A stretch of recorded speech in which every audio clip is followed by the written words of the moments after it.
नमस्कार दोस्तों।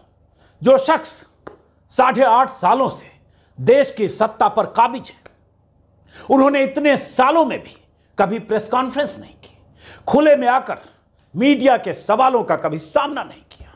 और जो शख्स सत्ता से बाहर है, जिसकी पार्टी 8.5 सालों से देश की सत्ता से कोसों दूर है, जिसकी पार्टी लोकसभा चुनाव में 2 बार शिकस्त खा चुकी हो, कई राज्यों में जिसकी पार्टी सत्ता और सरकार से बेदखल है, वो सड़क पर पैदल मार्च करते हुए भी 71 दिनों में 6ठी बार प्रेस कॉन्फ्रेंस कर रहा है, मीडिया के सवालों का सामना कर रहा है। कहने की जरूरत नहीं कि ये देश के पीएम नरेंद्र मोदी हैं और ये देश की सबसे बड़ी विपक्षी पार्टी के नेता, सांसद और कांग्रेस के पूर्व अध्यक्ष राहुल गांधी हैं। 6ठा प्रेस कॉन्फ्रेंस है पिछले 71 दिनों में। मैं इसको दोहरा रहा हूं, आप जानते हैं क्यों दोहरा रहा हूं। 6ठा प्रेस कॉन्फ्रेंस 71 दिनों में। तो आज से 8.5 साल पहले देश को बेरोजगारी, महंगाई, गरीबी से लेकर तमाम तरह की मुश्किलों से निजात दिलाने के लिए जिसने देश से 60 महीने मांगे थे, मुझे 60 महीने दिए और बदले में जिस शख्स को देश ने 2 बार 60 महीने दिए, दर्जन भर से ज्यादा राज्यों में सरकारें दी, वो शख्स कभी प्रेस कॉन्फ्रेंस नहीं करता है, कभी प्रेस वालों के सवालों का सामना नहीं करता, खुले में आकर मीडिया के कैमरों का सामना नहीं करता।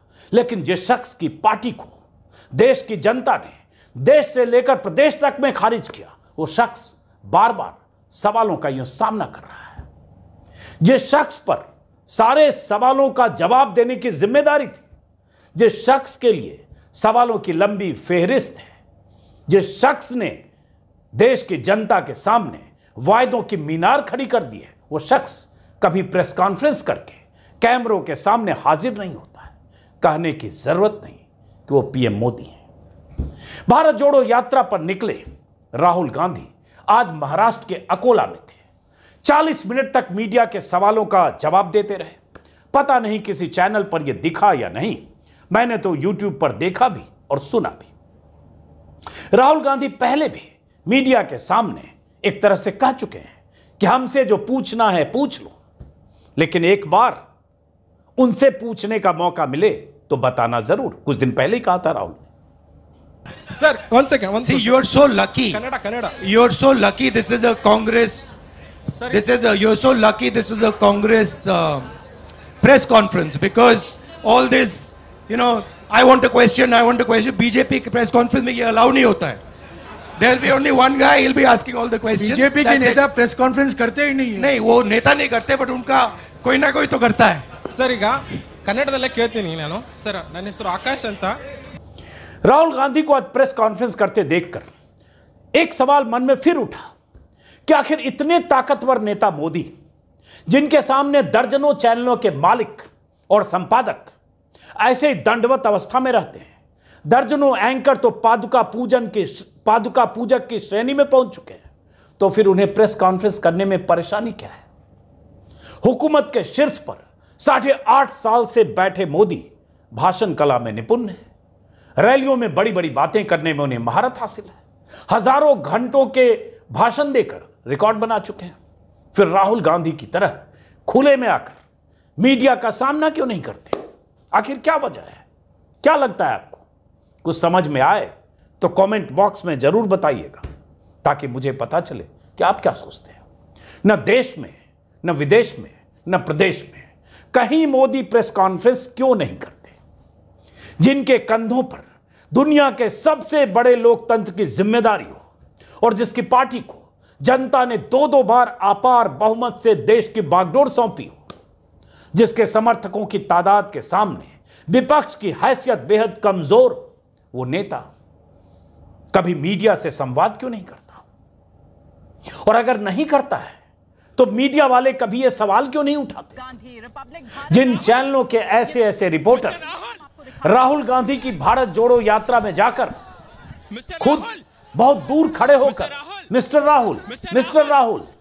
राहुल करते हैं और अपने चैनल पर राहुल गांधी के खिलाफ मुहिम चलाते हैं कि सवालों से बचकर भागे राहुल, उस चैनल के मालिक और संपादक की कभी हिम्मत क्यों नहीं पड़ती कि एक बार ऐसे ही मोदी या शाह से कुछ सवाल पूछ लें? माइक लेकर तमाशा करते रिपब्लिक टीवी के इस रिपोर्टर को शायद आपने देखा भी होगा। नहीं देखा तो एक बार फिर देखिए, फिर आगे बताऊं कि आज मैं ये वीडियो बना क्यों रहा। देखिए। Mister Rahul, mister Rahul, mister Rahul, mister Rahul, mister Rahul, mister Rahul, mister Rahul, mister Rahul, mister Rahul, mister Rahul, mister Rahul, mister Rahul. यह बंदा दिल्ली से भारत जोड़ो यात्रा में भेजा ही इसीलिए गया होगा कि जाओ ऐसे ही कुछ तमाशा करो, दूर से कुछ चिल्ला चिल्ली करो, ताकि चैनल पर चलाया जा सके कि सवालों से भागे राहुल गांधी। दुनिया में इससे पहले किसी चैनल के किसी रिपोर्टर ने 50 फीट दूर से गुजर रहे किसी बड़े नेता से ऐसे इंटरव्यू नहीं मांगा होगा, और ऐसे इंटरव्यू मांगा भी नहीं जाता, वो भी जो हाई सिक्योरिटी में रहता हो, या सवालों का जवाब ऐसे पहले किसी ने नहीं मांगा होगा। हालांकि mister Rahul, mister Rahul, mister Rahul करके दूर से ही अपनी आवाज अपनी माइक में रिकॉर्ड करने वाले इस रिपोर्टर का सवाल क्या था, इसका भी पता आज तक किसी को नहीं चल पाया, क्योंकि सवाल तो था नहीं, mister Rahul, mister Rahul, mister Rahul था।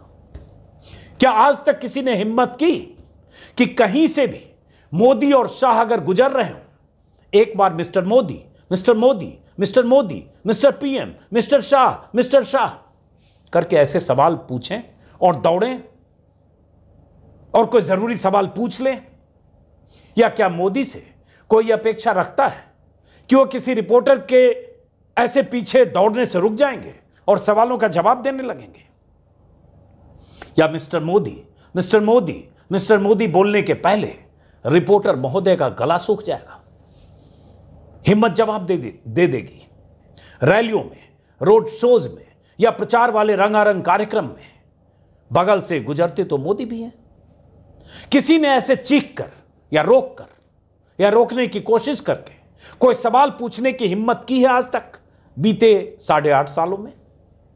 अगर किसी ने ऐसे मौके पर मोदी से सवाल पूछने की जुर्रत की है तो उनका नाम कमेंट बॉक्स में लिखकर बताइएगा, मैं उनको सलाम भेजूंगा। हां, मोदी जी चुनिंदा पादुका पूजकों और बीते 8.5 सालों में चापलूसी का च्यवनप्राश खाकर सेहतमंद हो चुके कुछ अपने लोगों को इंटरव्यू गाहे बगाहे जरूर देते हैं, चाहे वो भक्ति के रंग में सराबोर अक्षय कुमार जैसा सितारा हो, या आम चूस कर खाएंगे या काट कर खाएंगे जैसे सवाल पूछने वाला अक्षय कुमार, या गीतकार और दरबारी प्रसून जोशी जो देश के पीएम से पूछते हैं कि आप में एक फकीरी दिखती है, जिनके लिए कई एकड़ का विशाल बंगला भी आधुनिक नहीं लगा तो नया बंगला बन रहा है, जिनके लिए हजारों करोड़ के नए जहाज आ गए, जिनके लिए गाड़ियों की नई सीरीज आ गई, जिन्हें हर रोज नए कपड़े पहनने, एक ही दिन में 3-3 मीटिंग अगर हो तो 3 बार कपड़े बदलने की आदत हो, जिनके लिए शौक बड़ी चीज हो, उनमें अगर फकीरी दिखती है तो असली फकीर कैसे होंगे ये प्रसून जोशी ही बता सकते हैं।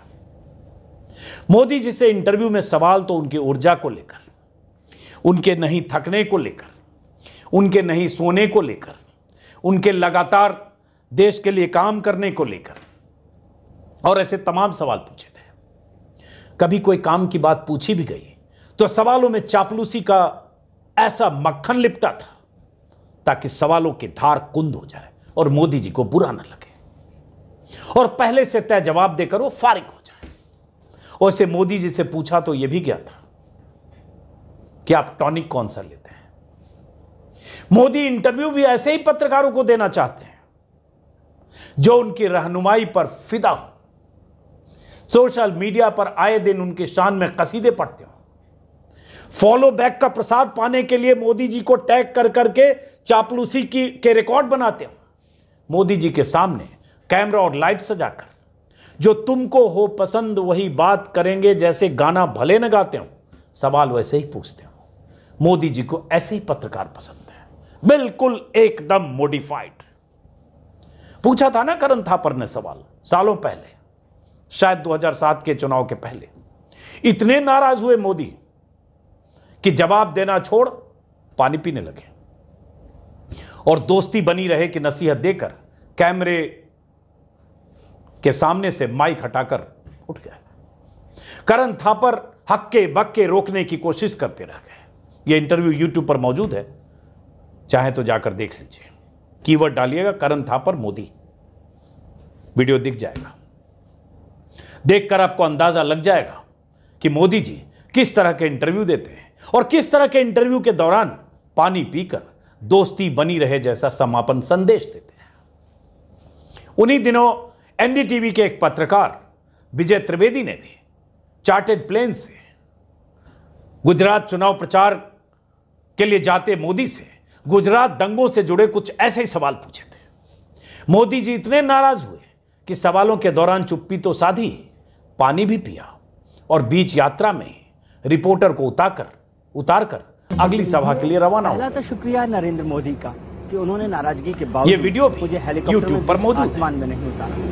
वो भी तकलीफ तब बात की नहीं है जब विजय त्रिवेदी और मोदी जी की ठीक ठाक जान पहचान थी। पहले भी कई बार विजय त्रिवेदी मोदी का इंटरव्यू कर चुके थे, फिर भी मोदी को मंजूर नहीं था कि कोई ऐसा सवाल उनसे पूछा जाए। वो नहीं चाहते थे कि उन्हें असहज किया जाए। यह भी यूट्यूब पर मौजूद है। तो मोदी जी ऐसे ही है, सारा मामला सेट हो, माहौल मन लायक हो, पत्रकार मन लायक हो, सवाल मन लायक हो तो ठीक, वरना no interview, no. Press conference की तो बात ही छोड़ दीजिए। एक राहुल गांधी है जिन्होंने 2014 के चुनाव के पहले उसी अर्नब गोस्वामी को लंबा इंटरव्यू दिया, जिस अर्नब ने कई सालों तक उनकी और उनकी सरकार की बखिया उधड़ी। राहुल चाहते तो अर्नब को नहीं देते इंटरव्यू, जैसे मोदी नहीं देते हैं। राहुल ने सोचा होगा कि उसी को सबसे बड़ा इंटरव्यू दें जो सबसे बड़ा आलोचक पत्रकार है। दिया भी और सवालों में बुरी तरह से घिरे भी। उन्हीं दिनों प्रधानमंत्री मनमोहन सिंह ने कई चैनलों के संपादकों के साथ एक लाइव संवाद किया था। वहां भी अर्नब ने मनमोहन सिंह से देवास इसरो डील पर बेहद तल्ख और जरूरी सवाल पूछे थे।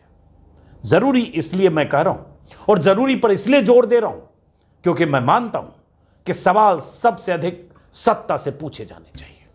तब मनमोहन सिंह की सरकार थी, सत्ता में मनमोहन सिंह थे, कांग्रेस थी, सरकार पर तमाम तरह के आरोप थे।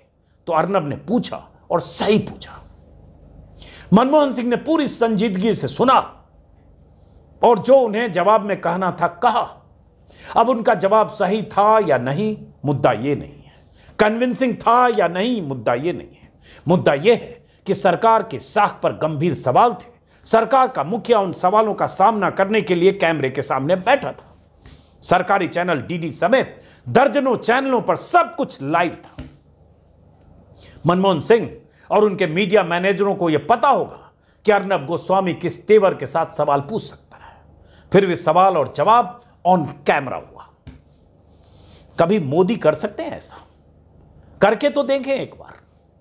विश्वगुरु हैं, ताकतवर हैं, अवतारी हैं, और जब भी ऐसी कोई प्रेस कॉन्फ्रेंस करें तो सिर्फ अपने पसंदीदा चेहरों को ना बुलाएं, उन्हें भी बुलाएं जो उनके गुड बुक में नहीं है। बात समझ रहे हैं ना? नहीं किसी को तो रवीश कुमार को ही बुला लें। 1.25 लाख से एक लड़ाऊं रवीश ही काफी है। देश के पीएम प्रेस कॉन्फ्रेंस तो करें। अभी 8.5 साल बीत गए, इतने चुनाव बीत गए, अमृतकाल बीत गया, प्रेस कॉन्फ्रेंस का मुहूर्त ही नहीं निकल रहा है। राहुल गांधी में लाख कमियां होंगी, लेकिन बंदा सड़क पर हजारों किलोमीटर की यात्रा करने के लिए निकल तो पड़ा है।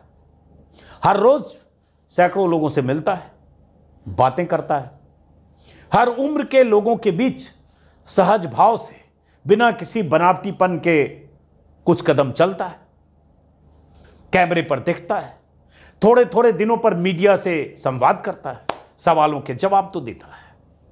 बड़े बुजुर्ग बच्चों के साथ राहुल की तस्वीरें आती है तो लगता है इस यात्रा से राहुल को वोट मिले या ना मिले, दिल मिलाने की कोशिश तो हो रही है। नफरत की खेती करने वाली पत्रकारिता और नफरत के एजेंडे की सवारी करने वाली सियासत के इस दौर में ये तस्वीरें सुकून दे हैं। इसमें कोई शक नहीं। कम से कम बात तो भारत को जोड़ने की हो रही है। अब सियासी तौर पर राहुल गांधी या कांग्रेस की नीतियों से इत्तेफाक रखें या न रखें, मैंने जैसा कि पहले कहा, राहुल की इस यात्रा से कांग्रेस को फायदा हो या ना हो, देश को तो कुछ फायदा ही हो रहा होगा, नुकसान तो बिल्कुल नहीं, क्योंकि बात यहां नफरत की नहीं है। और नफरत की बात कहां हो रही है, कौन कर रहा है, चैनलों पर कौन करता है, किस पार्टी के लोग सबसे अधिक करते हैं, कौन बहिष्कार की बात करता है, कौन मुसलमानों को टारगेट करता है, कौन बिल्किस बानो पर चुप रह जाता है, कौन दरिंदों की दरिंदगी में भी धर्म और कुछ और देखने लगता है। आप इतने दिनों में मैं मानता हूं कि न्यूनतम समझदारी आप में भी शायद आ गई होगी। तो फिलहाल इस वीडियो को खत्म करते हैं इस उम्मीद के साथ कि अभी 2024 के चुनाव में 1.5 साल से ज्यादा वक्त बाकी है। शायद प्रधानमंत्री मोदी एक बार प्रेस कॉन्फ्रेंस करें, और जैसा कि मैंने कहा, करें तो सिर्फ अपने जो उनकी मंडली के पत्रकार हैं